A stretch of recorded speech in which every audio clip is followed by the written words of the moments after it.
Hi అండి, welcome to పూజారి Chamundeshwari channel.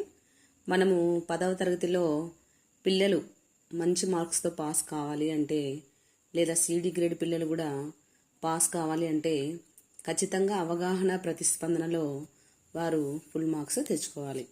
నేను ప్రీవియస్ క్లాస్లో అవగాహన ప్రతిస్పందనకు సంబంధించి మనకు పద్యాలు వాటికి ప్రశ్నలు ఇవ్వడం జరుగుతుందని చెప్పాను కదా. మనము ముఖ్యంగా ఏం చేయాలంటే, మొత్తం పద్యాలు వచ్చేసి మనకు 21 పద్యాలు ఉన్నాయి.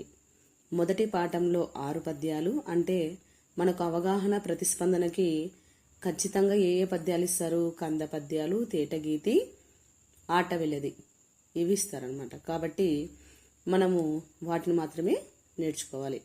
మరి మొదటి పాఠమైనటువంటి ప్రత్యక్ష దైవాల్లో మనకు 6 పాఠాలు ఉన్నాయి, 6 పద్యాలు ఉన్నాయి.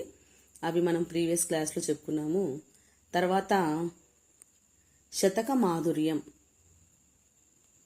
తర్వాత 3వ పాఠమైనటువంటి శతక మాధుర్యంలో మనకు 5 పద్యాలు ఉన్నాయి. అంటే మనకు చాలా పద్యాలు ఉన్నాయి, కానీ మనకు వృత్తజాతికి సంబంధించినవి ఇవ్వరు కదండి. కేవలము మనకు తేటగీతి, ఆటవిల్లది, కంద పద్యాలు చూసుకుంటే మనకు శతక మాధుర్యంలో 5 పద్యాలు ఉన్నాయి. అది ఏమంటే 3వ పద్యము, 4వ పద్యము, 7వ పద్యము, 8వ పద్యము, 9వ పద్యము. మొత్తం మనకి 5 పద్యాలు ఉన్నాయి. అంటే మొదటి పాఠంలో 6 పద్యాలు, శతక మాధుర్యంలో 5 పద్యాలు. అంటే మొత్తం మనము 11 పద్యాలు నేర్చుకుంటే చాలు.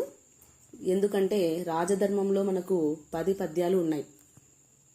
మనం రాజధర్మం పాఠం కంటే కూడా మొదటి పాఠము శతక మాధుర్యంలో ఉన్న పద్యాలు ఒకటి చదువుకుంటే మనము మంచి మార్క్స్ తెచ్చుకోవచ్చు అనమాట. ఎందుకంటే టోటల్గా 21 పద్యాలు ఉన్నాయి. మనం ఎట్లా చాయిస్ ఉంటుంది కాబట్టి ఖచ్చితంగా మొదటి పాఠం నుంచి ఒకటి, లేదంటే రాజధర్మము, శతక మాధుర్యం 2 పాఠాలకు సంబంధించి ఏదన్నా ఒకటి ఇస్తారు. ఏది ఇచ్చినా మనకి 3 పాఠాలే ఉన్నాయి కాబట్టి ఒక పాఠాన్ని మనము చాయిస్గా పెట్టేసుకోవచ్చు. ముఖ్యంగా రాజధర్మంలో నేర్చుకోవాలంటే సిడి గ్రేడ్ పిల్లలు నేర్చుకోలేరు. ఎందుకంటే దానిలో మనకి 10 పద్యాలు ఉన్నాయి. కాబట్టి నాకు తెలిసి ప్రత్యక్ష దైవాలు, శతక మాధుర్యం ఈ 2 పాఠాల యొక్క కంద పద్యాలు, తేటగీతి, ఆటవిల్లది పద్యాలు అంటే మొత్తము 11 పద్యాలు నేర్చుకుంటే చాలు, మనము ఈజీగా ఆన్సర్స్ చేసేయచ్చు అనమాట. మొదటి పాఠం అయిపోయింది కదండి. 6 పద్యాలకు సంబంధించినటువంటి భావాలని, వాటి క్వశ్చన్స్ ఎలా అడుగుతారు